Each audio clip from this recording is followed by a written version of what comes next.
Dear students, good morning. Dear students, हम class 11th में हिंदी विषय में आरोह भाग 1 में काव्यखंड में हिंदी के श्रेष्ठ कवि सुमित्रानंदन पंत द्वारा रचित बे आँखें नामक पाठ पढ़ेंगे। इस पाठ में कवि ने स्वतंत्रता से पूर्व किसानों की दुर्दशा का बहुत ही सुंदरता के साथ वर्णन किया है। इस पाठ को पढ़ने से पूर्व हम सुमित्रानंदन पंत का जीवन परिचय पढ़ेंगे कि सुमित्रानंदन पंत कौन थे और उन्होंने किस तरह से अपनी रचनाओं के माध्यम से हिंदी जगत को प्रकाशित किया था। सुमित्रानंदन पंत छायावादी युग के प्रसिद्ध कवि माने जाते हैं। छायावादी युग में यदि श्रेष्ठ कवियों की गिनती की जाती है तो उनमें सुमित्रानंदन पंत का नाम अग्रणी रूप से लिया जाता है। सुमित्रानंदन पंत का मूल नाम गोसाई दत्त था।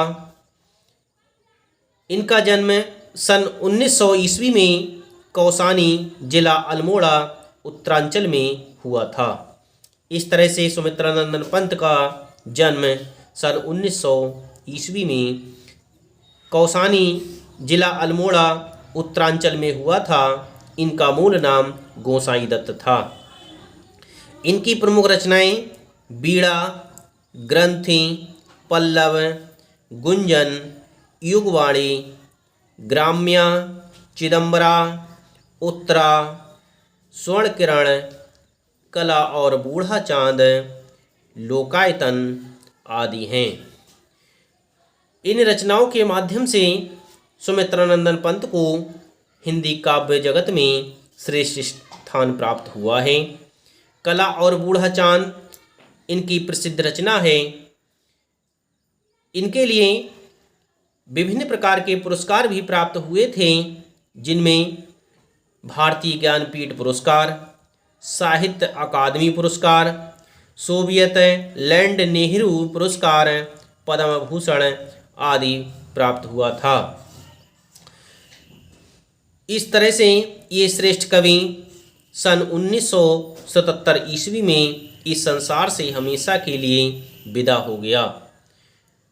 सन 1977 ईस्वी में इस श्रेष्ठ कवि सुमित्रानंदन पंत का निधन हो गया।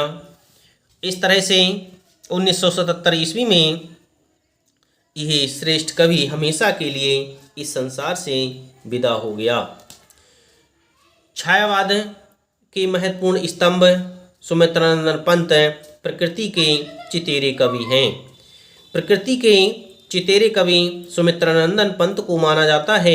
ये छायावादी के महत्वपूर्ण स्तंभों में गिने जाते हैं। हिंदी कविता में प्रकृति की पहली बार प्रमुख विषय बनाने का काम पंत ने ही किया है। हिंदी कविता में प्रकृति को सुंदरता प्रदान करने का सबसे पहला कार्य सुमित्रानंदन पंत के द्वारा ही किया जाता है। इसलिए सुमित्रानंदन पंत को प्रकृति का चितेरा कवि कहा जाता है। उनकी कविता प्रकृति और मनुष्य के अंतरंग संबंधों का दस्तावेज है। उनकी कविताओं में प्रकृति और मनुष्य के संबंधों को बहुत ही सुंदरता के साथ वर्णित किया गया है। इनकी प्रारंभिक शिक्षा कौसानी के गांव में तथा उच्च शिक्षा बनारस और इलाहाबाद में हुई थी। युवावस्था तक पहुँचते पहुँचते महात्मा गांधी के असहयोग आंदोलन से प्रभावित होकर के पढ़ाई बीच में ही छोड़ दी थी। महात्मा गांधी के असहयोग आंदोलन में सहयोग करने के कारण इन्होंने अपनी पढ़ाई के लिए बीच में ही छोड़ दिया और उसके बाद ये स्वतंत्र लेखन करते रहे। ये असहयोग आंदोलन में सहयोग करने के साथ साथ स्वतंत्र लेखन भी करते रहे थे।